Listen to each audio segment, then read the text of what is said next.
아, 이게 고추야, 김치 하는, 레드페퍼. 요게, 요렇게 레드가 되는 거야. 그래서 엄마가 내일, 투모로, 이거, 다 믹서에다가 가르러 아침 일찍 갈 거야. So mga lods, o nga pala, itong video na to, ito yung araw na may pinakita akong video sa inyo na uminom ang nanay ko kasama yung kaibigan niya. Pagkatapos, kumanta siya ng Stuck on You, diba? So ito rin yung araw na yun na pinapaliwanag niya sa akin. Bukas daw, dahil off niya, pupunta daw siya sa yung pag-grind ng chili powder. Pag-grind ng chili, okay? So itong pinapakita niya mga lods, pinapaliwanag lang niya na pag nahinog na to, ito na yan, alam naman natin yun. Pero, yung pinapakita niya na yan, hindi yan yung mismong dadalhin niya actually. Kasi, ang naalala ko dyan, yung tito ko na nagtatanim ng mga ornament ng mga halaman, nagtatanim din yun ng mga pagkain namin. Yung pampamilya, hindi pambenta. So, isa sa tinatanim niya ron is yung mga sili. Ngayon yung mga sili na yan, pinapatuyo namin yan. Pinapatuyo nila. Kasi bata pa naman ako. Nakikita ko yan sa may sala. So, malaki ang bahay ng lola ko talaga nun. Talagang alam yung big house na parang Korean house na ganun. Malaki talaga. So, malawak yung sala. May mga telang nakalagay doon. Tapos yan, nakalagay yan. Malalaking sili, mga ganyan. And then, pag natuyo na yon, kukunin nila mga ilang araw. Pag natuyo na yon, meron kaming sariling parang machine eh. Or baka inaarkila lang nila yon. And then, mag-grind sila. Ang dami nun. Yung dami na yon ang gagawin doon. Yung bawat pamilya, okay, may 10,000. Ay, hindi. Bawat pamilya namin, binibigyan. O, tito ko, di ba, ilan yung mga tito ko, and then kami rin. Madalas kami, binibigyan kami ng marami. Kaya yung nanay ko, alam ko, namimigay din sa kapitbahay kasi hindi naman niya magagamit lahat yun eh. Kasi medyo paborito nga ang nanay ko.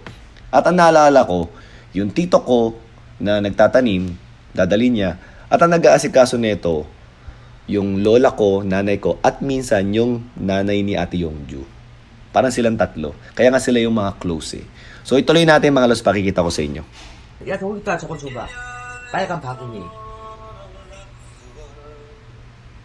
이렇게. 요게 이렇게 된 거야. 다시 요게 이렇게 된 거야. 레드. 벌써 이렇게 해. 그 다음 next time 이렇게 빨개. 알았지?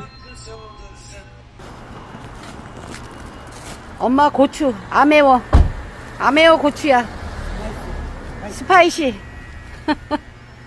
Diba ang dami no? Actually pagka nag-grind na yan, hindi na ganyang karami yan. Magiging parang konti na lang yan.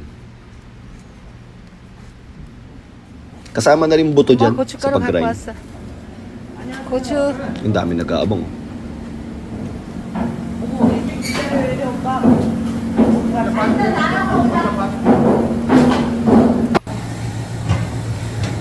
Sabi niya, ba't daw ang haba ng pila? So, sumingit na, oh. Tropa niya siguro yan.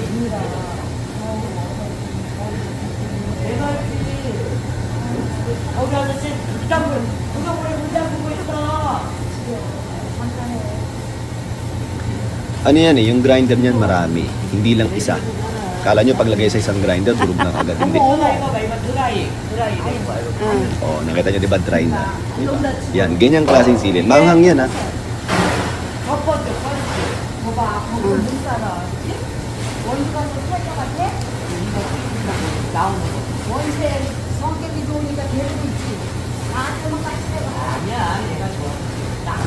나 얘하고 못 살아 언니.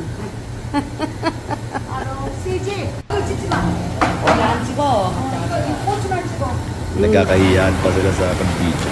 Yan. Sa unang durog, ganyan muna, malaki muna. Okay. So nakikita nyo diba yung parang powder na? Ganun ang mangyayari dyan. Ako naalala ko ganun. Anong dami oh. 이거 갖고 갈래?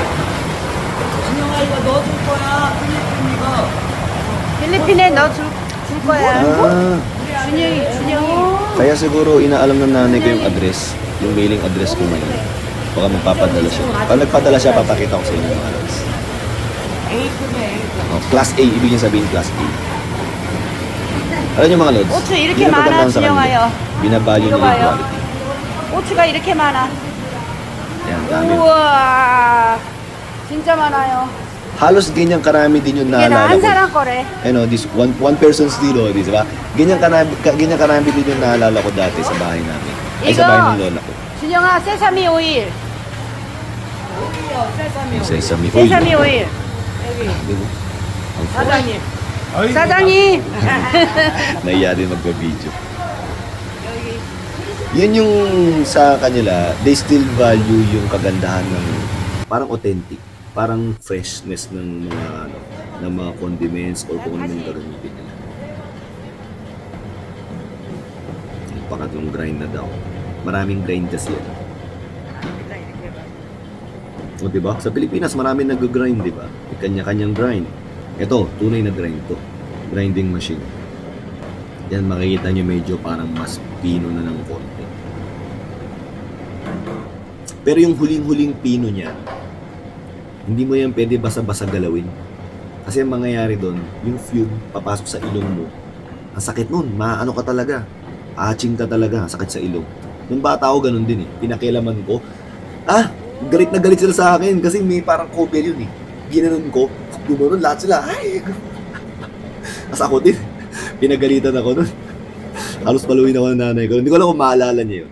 Di ba yan lumalabas dyan? May parang nakasaklob na pagka sa pinaka-pino na. Kasi meron nang parang lilipad na fume nun. Masakit sa ilong.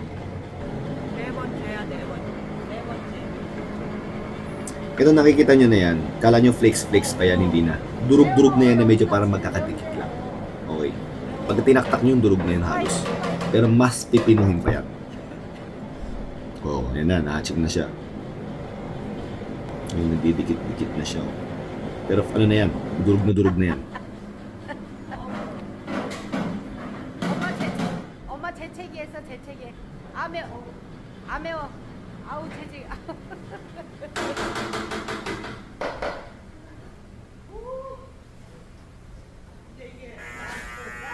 Yan, yun na yung pinaka-last. Yan, nakikita niyo yun, yung parang papel na yan. Tinanggal ko dati yun. Naku, huwag mong gagalawin yan.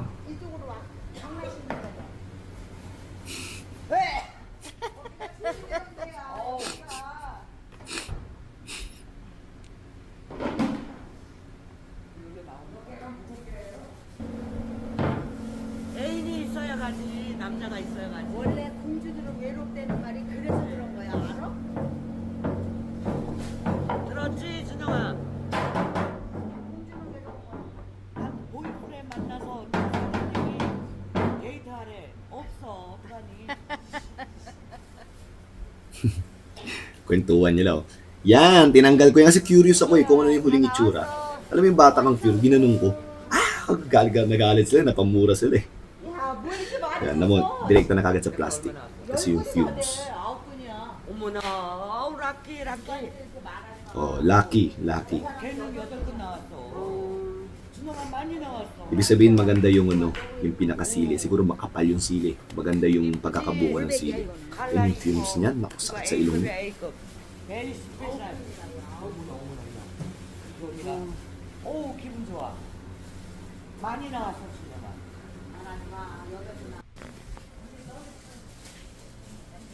Binigyan niya ng Parang culture sa kanila yun eh. Pagka nakita mo ang isang medyo mas may edad sa'yo, and then pagod, bigyan mo ng drinks. Ganun ang parang culture sa kanila eh. Pagka naman ikaw bata ka at tumulong ka sa mas matanda sa'yo, kahit 1 taon lang inaano nila yan, binavalue nila yan. Ikaw naman ang bibigyan ng drinks ng matanda bilang pasalamat sa'yo. Ganun ang culture sa Korea sa pagkakaalala ko. But anyways mga lord, sana nag-enjoy kayo dito. Ito yung mga simple cultural things sa Korea na chine-cherish pa rin nila yung mga yung mga products or condiments, yung freshness, 'di ba? Hindi yung basta bibili ka lang kung saan-saan. Wala namang masama ron as long as maganda yung pagkaka-process.